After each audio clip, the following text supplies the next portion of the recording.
Oh, we're back with the second game in this series. This time we're playing Midnight Shift with Lenny Motts.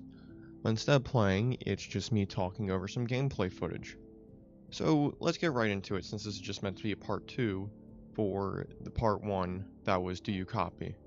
And at the very end, I'm gonna stitch all the videos together into one big Gracewind tale retrospective. So the story behind this game is that it is set shortly after the first game, but you're playing as a random worker in a video rental store who has the unfortunate consequence of being trapped inside the store on a game show with this guy named Lenny Motts, who's in this white bunny mask. He forces you to participate in a multitude of different challenges, with the first one being don't open the break room door. Now this one may seem simple, but a lot of players' curiosity may want them to open the door when they hear a guy banging and screaming to be let out inside. Now, I'll tell you what's inside the break room later if you break this rule, but for now, let's just say that you pass this challenge. You're then rewarded and told to go back to the front desk and wait for your next challenge.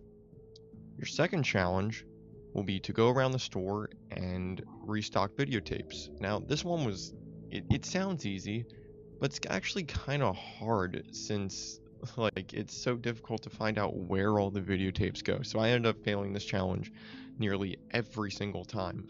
But failing them doesn't result in you getting killed or game over, it just plays a sad noise.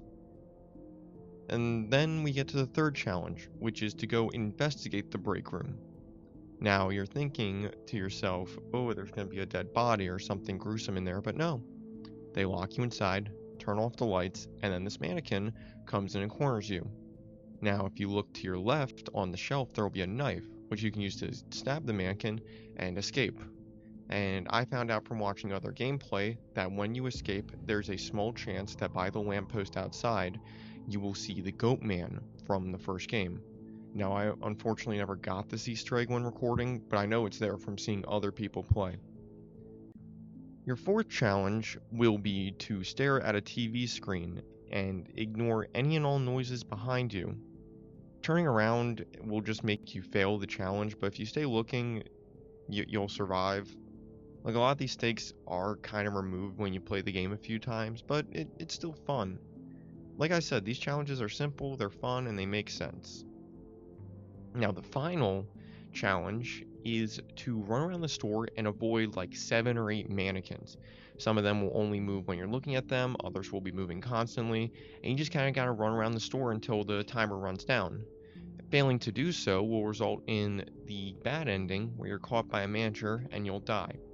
Now, this didn't happen to me because I'm just so good at the game that I just kept running around the store until I won. With winning, though, you're greeted with the revelation that you are now the new Lenny Motts.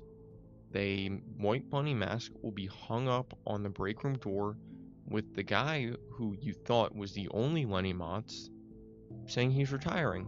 You pick up the mask, put it on, and it's assumed the cycle of games continue. Now, before I go over this game, I want to go over the other two endings. Sorry, the final ending, where if you break the game in the first place and you go into the break room, there will be two notes, one saying that the game is a lie, and the other saying that something was hidden in something sweet. Now, if you play through the game normally, well, not much happens, but breaking the game rule at the first game will result in mannequins actually appearing as you're restocking videotapes and during the watching the screen segment, which actually caught me off guard, because I was not expecting there to be mannequins there at all.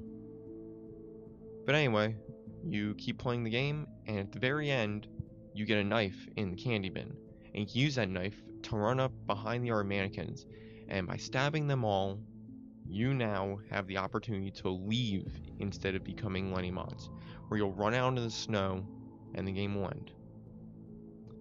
And it's just like a nice little simple indie horror game.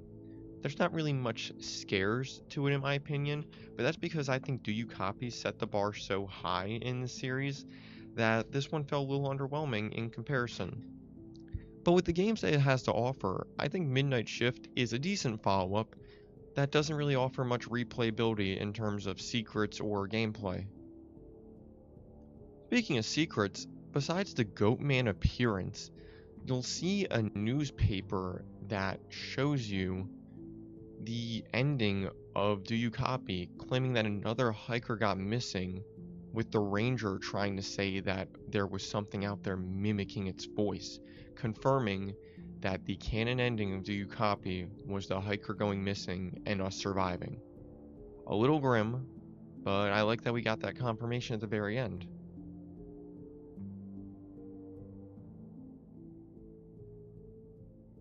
Honestly, I was not expecting this video to be so short, but unfortunately there just really wasn't a lot to talk about in this game.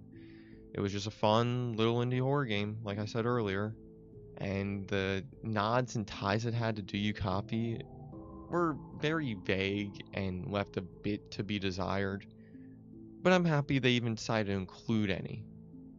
So next time we will be talking about the Leeds murder, which is a direct follow-up to Do You Copy, where we play as the detective trying to find Michael Leeds, who was actually teased in the first game for being the one behind all the murders. Until then, I'll see you all on the flip side.